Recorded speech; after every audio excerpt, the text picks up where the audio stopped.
Hello बच्चों, आज हम पढ़ेंगे शब्द के प्रकार। इतिहास एवं रचना के आधार पर शब्दों को निम्नलिखित भागों में बांटा जा सकता है। तत्सम शब्द, तद्भव शब्द, देशज शब्द, आगत शब्द जिन्हें विदेशी शब्द कहा जाता है, यौगिक शब्द, योग ऋण शब्द, रूढ़ शब्द। सबसे पहले तत्सम शब्द। तत् का अर्थ है उसके और सम का अर्थात है समान, अर्थात उसके समान। संस्कृत के जो शब्द उसी रूप में हिंदी में आ गए हैं उन्हें तत्सम शब्द कहते हैं। मतलब जिस रूप में वो संस्कृत में प्रयोग किए जाते हैं वैसे के वैसे उनको हिंदी में प्रयोग किया जाए तो वो तत्सम शब्द कहलाते हैं, जैसे अग्नि, दुग्ध। फिर अगला है तद्भव शब्द। संस्कृत के ऐसे शब्द जो कुछ रूप परिवर्तन के साथ हिंदी में प्रचलित हैं वे तद्भव शब्द कहलाते हैं।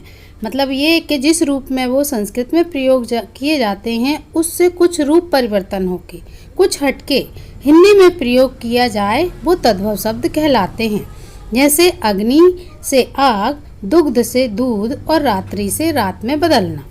कुछ और तत्सम तद्भव के उदाहरण हैं अंधकार, अंधेरा, अक्षर, अक्षर, अज्ञान, अजान, अर्पण, अर्पण, अवतार, अवतार, एकादश, ग्यारश, कृष्णा, कान, अमृत, अमीय, उलूक, उल्लू, काक, कौआ, गोपाल, ग्वाल, चित्रकार, चितेरा, जन्म, जन्म, कर्म, काम, कर्ण, कान, कंटक, कांटा, घट, घड़ा, पत्र, पत्ता।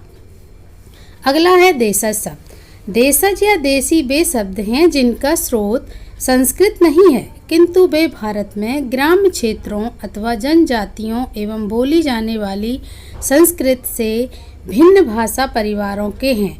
यानी जो ग्रामीण क्षेत्रीय भाषा है जो गांव में बोली जाती है उनसे जो शब्द लिए जाते हैं वो देशज शब्द कहलाते हैं।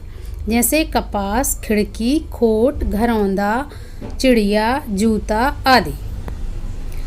अगला है आगत शब्द। विदेशी जातियों के संपर्क में आने से उनके अनेक हिंदी भाषा में प्रयोग होने लग गए हैं। ये ही शब्द आगत या विदेशी शब्द कहलाते हैं। यानी कई लोगों ने भारत के ऊपर राज किया है और वो अपने साथ अपनी भाषा को भी छोड़कर गए हैं, वही आगत या विदेशी शब्द कहलाते हैं। जैसे अरबी भाषा के शब्द वसीयत, वकील, मीनार, नज़र, नखरा, तहसील, दगा, खजाना, कुरान, किताब, कानून, कसूर व बेगम आदि। फारसी भाषा से आदमी, अनार, अवरी, अफसोस, आफत, कैदी, कम, कमर, काश, कारतूस, कार्रवाई, खान, चादर, चर्बी, चमन, गरीब, दीवानी, पर, शेर व शादी आदि। अंग्रेजी भाषा के शब्द अफसर, uncle, academy, October, level, platform, pocket, November, number, ward, master, manager, minute, motor, honeymoon, hostel, high court, school, suitcase, single व आदि।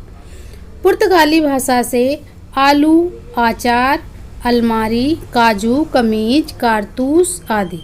चीनी भाषा से चाय, लीची, पटाखा व तूफान।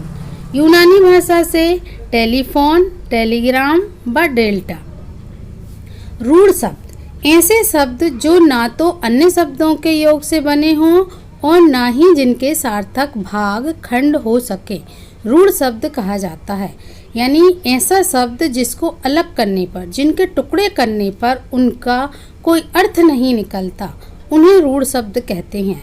जैसे दिन, घर, किताब, मुंह, पर आदि।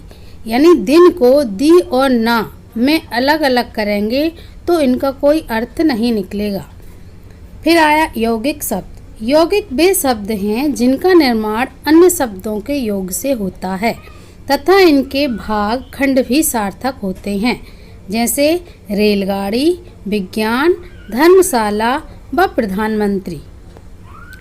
फिर इसके बाद आते हैं योग ऋण शब्द। वे यौगिक शब्द जो अपने भागों खंडों से निकले अर्थों को जोड़कर कोई विशेष अर्थ ग्रहण कर लेते हैं योग ऋण शब्द कहलाते हैं। जैसे पंकज एक यौगिक शब्द है, इसमें एक ऋण शब्द पंक यानी कीचड़ और प्रत्यय जा से पैदा हुआ है। इस यौगिक शब्द का सामान्य अर्थ है जो कीचड़ से पैदा हो, जैसे कमल, मछली आदि, किंतु इसका सामान्य अर्थ न होकर विशिष्ट अर्थ कमल हो गया है, जो अपने विशिष्ट अर्थ में रूढ़ हो जाने के कारण यह योगरूढ़ कहलाता है।